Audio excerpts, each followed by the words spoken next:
水晶手鏈點為止戴左手或者點為止戴右手啊？係咪真係左手吸收定係右手吸收㗎？呢一啲可唔可以話俾我聽呢？歡迎大家嚟到藍霧水晶頻道，今日咧就會講解左右手佩戴上使用上嘅分別嘅。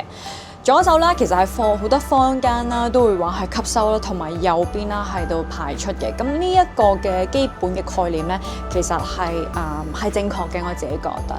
因為好多客戶啦，其實都係右邊揸筆嘅，但係你可以觀察一樣好細微嘅行為，就係你發唔發覺好多人都會用感受水晶嘅能量嘅時候咧，都會好自然地伸出個左手咧去感受原石嘅頻率啦，或者係手串嘅。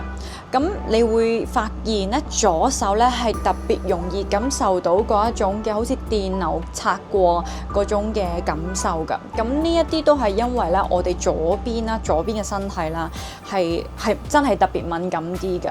咁我用一啲用家嘅案例啦，引證翻呢啲發生過嘅嘢，就係有啲客好多時咧戴左手咧，你見到都係一啲好高嘅頻率嘅水晶啦，而係會容易比較咧頭暈，跟住頭暈啊或者鼻啊，即係好多呢啲好強烈嘅感覺。咁戴到一段時間之後咧，個個都會話而家好似冇乜嘢啦，已經係調整咗同我自己咁樣嘅。你係非常之少咧會聽過人講咧戴右手係會有啲乜嘢嘅反應㗎。咁亦都係因為左手係真係完全咧係好直接，主接嗰個能量係直接傳到你左邊嘅心臟一樣，而你右邊咧係排走㗎。我更加有啲客講過，佢將條本身左嘅手串轉咗去右邊嘅時候咧，佢反而係腸胃排毒啦、排泄啦係好咗好多啦，而唔戴嘅時候咧又好似回復翻原狀咁樣喎。咁所以你個身體啦，對於排毒呢一個層面裏邊咧，左右咧係確實有好明顯嘅大反應㗎。咁如果用喺你身上嘅話咧，我建議其實戴啲七彩顏色嘅手串嘅話咧，都適合比較戴左手㗎。右手嘅話咧，對我嚟講啊，係一個好粗用嘅手串。咁我因為喺客戶身上啦，好多時佢哋戴左手係戴咩啊？譬如話辟邪啦、平安啦，都係一啲黑色屬性嘅水晶手鏈嚟㗎。而好特別嘅係咧，呢啲水晶手鏈咧個壽命唔長㗎。可能一年就要換一次啦，好容易斷啦。就講翻上一條片咧，就係關於水晶手鏈斷咗係咪關於唔好嘅兆頭啦。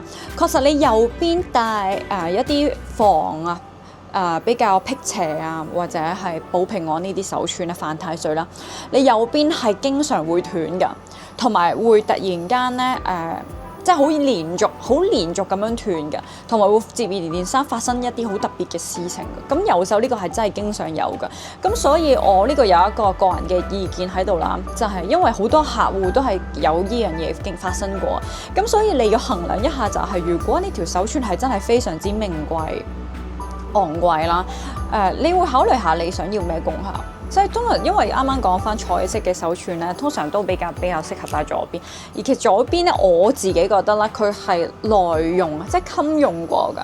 因為有啲人會話戴手串係咪戴幾年就冇命？就真係唔打柴唔用得㗎啦。但係其實你試下戴左手咧，其實佢會耐用啲嘅。但係戴右手嗰啲咧，真係黑色嗰一啲嘅話咧，佢係真係幫你擋咗好多嘢，擋到咁上下佢就會斷咗㗎啦。咁就係呢兩邊，我覺得係真係會有一個好大嘅佢嘅壽命嘅差別咯。咁所以希望呢條片就幫到你去慢慢去分啦，你嘅左右手啦。咁我覺得呢啲都值得參考，你會自己親身去試下，去感受下。咁希望你中意呢條片啦，不妨俾個 like 同埋 share 俾你一啲好中意研究水晶嘅朋友，同埋去 subscribe 呢個頻道嘅。我哋會定期去更新啦，發放呢啲比較好知識型嘅水晶嘅分享嘅。下次再見，拜拜。